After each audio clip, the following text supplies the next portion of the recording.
ان کے درمیان بہت اچھی ذہنی ہم آہنگی تھی، ان کی پسند ایک تھی، ان کے ارادے ایک ہوتے تھے۔ جذباتی طور پر کسی ایک کو غصہ آتا تو دوسری کو بھی آ جاتا۔ دونوں ہی ذہین اور مصلحت کوش تھیں، بہت سے معاملات میں ایک دوسرے کے مشورے سے کام لیتی تھیں۔ جڑواں ہونے کے باعث جو مسائل پیدا ہوتے رہتے تھے وہ ان پر قابو پا چکی تھی۔ ان مسائل سے نمٹتے ہوئے بڑی آسودگی سے زندگی گزار رہی تھیں، لیکن جوان ہونے کے بعد اب دوسرے مسائل بھی پیدا ہو گئے تھے۔ ایک آئیڈیل ذہنوں میں ابھرنے لگا تھا۔ وہ آئیڈیل سامنے آ جاتا تو چاہنے اور چاہے جانے کی تمنا بھی دل میں انگڑائی لینے لگتی۔ یہ فطری خواہش ہوتی ہے، ہر لڑکی خواب و خیال میں کسی کو چاہتی ہے، وہ دونوں بھی کسی کی آرزو کرتی تھی۔ جب ابتدا میں ان کے اندر ایسی خواہشات جنم لینے لگی تو جمیلہ نے کہا، نبیلہ ہمارا کیا بنے گا؟ کیا جسے میں چاہوں گی اسے تو بھی چاہے گی؟ وہ ذرا سوچتے ہوئے بولی، اب تک تو یہی ہوتا آیا ہے، جو میں پہنتی ہوں وہی تو پہنتی ہے، جو میں کھاتی ہوں وہی تو کھاتی ہے، شاپنگ کے وقت بھی ہماری پسند ایک ہوتی ہے۔ جمیلہ نے کہا، ہاں رشتہ داری میں بھی یہی ہوتا ہے، میں ماموزاد بھائی کو ناپسند کرتی ہوں تو بھی اسے ناپسند کرتی ہے۔ سلمان بھائی تجھے بہت اچھے لگتے ہیں، میں بھی انہیں بہت چاہتی ہوں۔ یہ تو بہن بھائی، کزن اور دوسرے رشتہ داروں کی باتیں ہیں، لیکن جو لائف پارٹنر ہماری زندگی میں آئے گا، ہمارا مجازی خدا بنے گا، کیا وہ ایک ہوگا یا دو ہوں گے؟ وہ دونوں ہم مزاج تھیں، ہم خیال تھیں، کوئی بھی بات ایک دوسرے سے نہیں چھپاتی تھیں اور نہ چھپا سکتی تھیں۔ اگر ان کی زندگی میں کسی ایک کا محبوب آتا اور وہ اس سے چوری چھپے ملنا چاہتی تو دوسری سے الگ ہو کر اس سے ملاقات نہیں کر سکتی تھی۔ ایک کے دل میں جو چور جذبے ہوتے تھے، دوسرے کے دل میں بھی وہی جذبات انگڑائیاں لیتے تھے۔ ایسی قدرتی مجبوریوں نے ان دونوں کو ایک دوسرے کا ہمراز بنا دیا تھا۔ ہمراز ہونے کے باوجود وہ فطرتاً بہت شرمیلی تھی، ایک دوسرے سے کھل کر یہ نہیں کہتی تھیں کہ اگر کوئی ایک چاہنے والا کسی ایک کے پاس آئے گا تو ایسے وقت دوسرے کے جذبات کیا ہوں گے، وہ چاہنے والا جب کسی ایک کے قریب آئے گا تو ان لمحات میں دوسری کے اندر کیا ہوگا، وہ اس کی قربت سے محروم رہے گی۔ اب تک وہ دونوں کسی چیز سے محروم نہیں رہی تھیں، بیک وقت ایک جیسی چیزیں حاصل کرتی رہی تھیں۔ اگر اتفاقاً وہی ایک چیز دوسری کو حاصل نہیں ہوتی تھی تو وہ اس چیز کو بانٹ لیا کرتی تھیں، لیکن ایک ہی وقت میں ایک ہی چاہنے والے کو یہ دو حصوں میں تقسیم نہیں کر سکتی تھیں۔ ان کے خیالات پڑھ کر معلوم ہوا کہ ان کا بنیادی مسئلہ شرم و حیا ہے۔ شادی کے پہلے ہر لڑکی میں شرم و حیا اور جھجک ہوتی ہے، پھر بعد میں وہ لائف پارٹنر کے ساتھ بے تکلف ہو جاتی ہے، لیکن یہاں ایک کا نہیں، دو لڑکیوں کا الجھا ہوا معاملہ تھا۔ اگر ایک اپنے شوہر سے بے تکلف ہوتی تو ان لمحات میں دوسری کرب سے گزرتی رہتی۔ یہی مناسب تھا کہ ان کا کوئی ایک ہی لائف پارٹنر ہوتا، ایک ہی شوہر ہوتا۔ ان کے خیالات پڑھتے رہنے سے آگے اور بہت کچھ معلوم ہوتا رہتا۔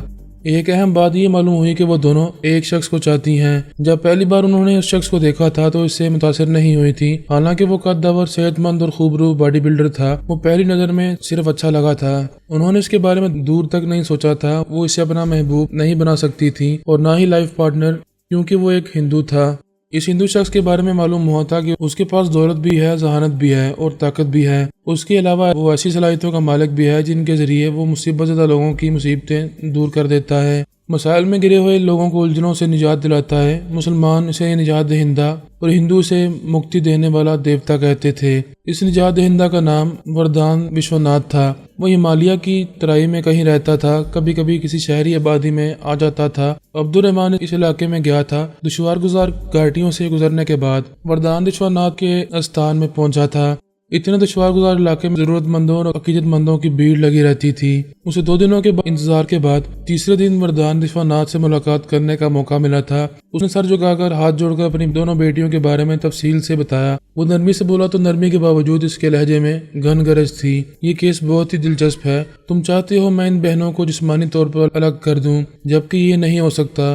دنیا جہان کے ڈاکٹر ناکام ہو چکے ہیں، ان لڑکیوں کے سلسلے میں نہ دوا کام آ سکتی ہے نہ دعا۔ عبد الرحمن عاجزی سے بولا، سوامی جی جب تک یہ ایک دوسرے سے جڑی رہیں گی ان کی شادی کا مسئلہ کبھی حل نہیں ہوگا۔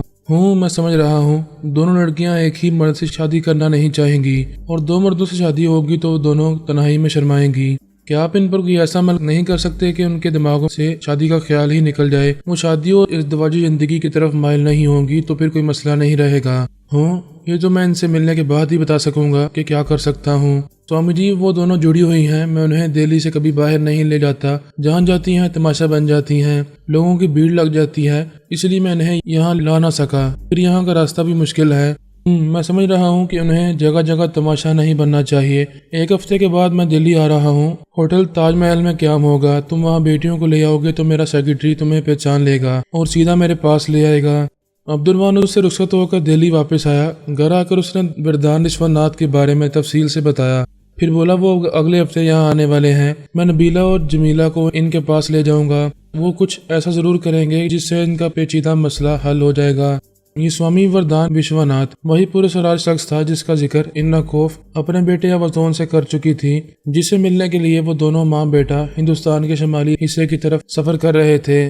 ارناکوف کے بیان کے مطابق وشواناتھ ٹیلی پیتھی جانتا تھا، علم نجوم کا بھی ماہر تھا، سچی پیش گوئیاں کرتا تھا، قیافہ شناس بھی تھا، انسان کے ہاتھ پیر کی انگلیوں کو اور ناخنوں کو، آنکھوں اور چہرے کو دیکھ کر سمجھ لیتا تھا کہ کون کیسی نیچر، کیسا مزاج رکھتا ہے۔ ارناکوف نے ٹیلی پیتھی اور کالے جادو کے ذریعے اس پر اثر انداز ہونا چاہا تھا اور بری طرح ناکام رہی تھی۔ اس بات پر حیران ہو رہی تھی سوامی وردان نے اس کے خلاف کوئی جوابی کارروائی کیوں نہیں کی۔ وہ ماہر نفسیات بھی تھا، اس کے خلاف کوئی جوابی کارروائی نہ کر کے اس نے اسے شدید بے چینی میں مبتلا کر دیا تھا، جس کے نتیجے میں وہ اپنے بیٹے اوازون کے ساتھ اس کی طرف کھینچی چلی جا رہی تھی۔ میں بھی یہ نہیں جانتا تھا کہ وردان وشواناتھ کون ہے اور کس قدر غیر معمولی صلاحیتوں کا مالک ہے، اور ارناکوف اس سے متاثر ہو کر اس کی طرف بڑھتی جا رہی ہے۔ میں نے عبد الرحمن کے خیالات پڑھ کر جو کچھ معلوم کیا وہ بس اتنا ہی تھا کہ سوامی وردان بہت دولت مند، طاقتور ذہین اور کچھ ایسی غیر معمولی صلاحیتوں کا مالک ہے جن کے ذریعے وہ عام لوگوں کی خدمت کرتا تھا، مصیبت زدہ لوگوں کو مصیبت سے نجات دلواتا ہے۔ ابھی اس کی حقیقت میرے سامنے نہیں آئی تھی، لیکن جلد ہی مجھے اس کے بارے میں جو کچھ معلوم ہونے والا تھا وہ میں بھی بیان کر رہا ہوں۔ عبد الرحمن نے جب اپنی بیٹیوں کے تفصیلی حالات بتائے تو سوامی وردان کو ایک ذرا دلچسپی پیدا ہوئی۔ اس نے اب سے پہلے سنا تھا کہ یورپ یا امریکہ میں کہیں جڑواں بہنیں پیدا ہوئی تھیں، کہیں جڑواں بھائی بھی پیدا ہوئے تھے، اور وہ سب اچھی خاصی زندگی گزارنے کے بعد اس دنیا سے رخصت ہو گئے تھے۔ اس نے پہلے کبھی جڑواں افراد کو نہیں دیکھا تھا، اب جمیلہ اور نبیلہ کو دیکھنا چاہتا تھا۔ جب عبد الرحمن وہاں سے واپسی چلا گیا اور 2 دنوں کے بعد اپنے گھر پہنچا تو سوامی وردان بھی اس کے دماغ میں پہنچ گیا۔ عبد الرحمن اپنی دونوں بیٹیوں کو بتا رہا تھا کہ سوامی وردان کیسی پورے سراج اور باوقار شخصیت کا مالک ہے، اسے بات کرتے وقت نظریں جھک جاتی ہیں، اس سے نظر ملائی نہیں جاتی، اس کے استان میں عقیدت مندوں اور ضرورت مندوں کا ہجوم لگا رہتا ہے، اس کے باوجود وہ 1 ہفتے کے بعد یہاں آئے گا تو تم دونوں سے ضرور ملاقات کرے گا اور تمہارے مسئلے کو حل کرنے کی کوشش کرے گا۔ جمیلہ بولی، ابو اب ہمارا کوئی مسئلہ نہیں ہے، اب خواہ مخواہ پریشان ہوتے ہیں، اتنی دور آپ نے ہمالیہ کی ترائی میں مشکل سفر کیا، آئندہ آپ ایسا نہیں کریں گے۔ ماں بولی، بیٹی تم کہتی ہو مسئلہ نہیں ہے، کیا تمہیں شادیاں نہیں کرنی ہیں؟ نبیلہ بولی، ہم نے فیصلہ کر لیا ہے کہ ہم زندگی بھر شادی نہیں کریں گے، آپ دونوں کی خدمت کریں گے، خدمت کرنے کے لیے ہمارا ایک جوان بیٹا ہے، تم ہماری فکر نہ کرو۔ سوامی وردان خاموشی سے جمیلہ کے دماغ میں پہنچ گیا، اس کے تھوڑے سے خیالات پڑے، اس کے بعد نبیلہ کے دماغ میں پہنچا، اس کی سوچ بھی وہی تھی جو جمیلہ کی تھی۔ یہ پتہ چلا کہ دونوں بہنیں ایک وقت ایک ہی طرح سوچتی ہیں، کبھی دونوں کی سوچ میں اختلاف پیدا ہوتا ہے تو وہ آپس میں بحث کرتی ہیں، پھر سمجھوتا کر کے ایک ہی طرح سوچنے سمجھنے اور ایک ہی طرح زندگی گزارنے لگتی ہیں۔ وہ دونوں اپنے بیڈ روم میں آئیں، پھر اپنے بیڈ پر لیٹ گئی۔ اس سے یہ معلوم ہوا کہ جب ایک کا دل لیٹنے کو چاہتا ہے تو دوسری بھی اس کے ساتھ لیٹنا چاہتی ہے، یہ اختلاف پیدا نہیں ہوتا کہ ایک لیٹنا چاہے گی تو دوسری بیٹھنا چاہے گی، اس طرح وہ ایک دوسرے سے اختلاف پیدا کر کے زندگی نہیں گزار سکتی تھیں۔ یوں بھی قدرتی طور پر دونوں کی سوچ ایک جیسی تھی اور ایک وقت میں وہ ایک جیسی آرزو کرتی تھی، اس لیے ان میں اس طرح کے اختلافات پیدا نہیں ہوتے تھے۔ سوامی وردان نے جمیلہ کے دماغ میں شادی کی سوچ پیدا کی، پھر دوسرے ہی لمحے میں نبیلہ کے اندر جا کر اس کے خیالات پڑے تو بالکل وہی سوچ وہاں بھی پیدا ہو رہی تھی۔ دونوں شادی کے بارے میں ہی ایک طرح سے سوچنے لگیں۔ جمیلہ بولی، میں تو کہتی ہوں ہمیں شادی کا خیال بالکل ہی دل سے نکال لینا چاہیے۔ نبیلہ بولی، میں بھی یہی کہتی ہوں کہ شادی مسئلہ بن گئی ہے اور جب ہم اس مسئلے کو حل کرنا چاہیں گے تو ہماری شادی ہوگی تو اور زیادہ پیچیدگیاں پیدا ہوں گی۔ جمیلہ بولی، ہم بھی کسی آئیڈل کے بارے میں سوچتی ہیں، اسے تصور میں دیکھتی ہیں، اس کے متعلق باتیں کرتی ہیں، لیکن ایسا کوئی ہمارے سامنے نہیں آیا ہے۔ بہتر ہے کہ کوئی ایسا سامنے نہ آئے، نہ ہی ہمیں متاثر کرے۔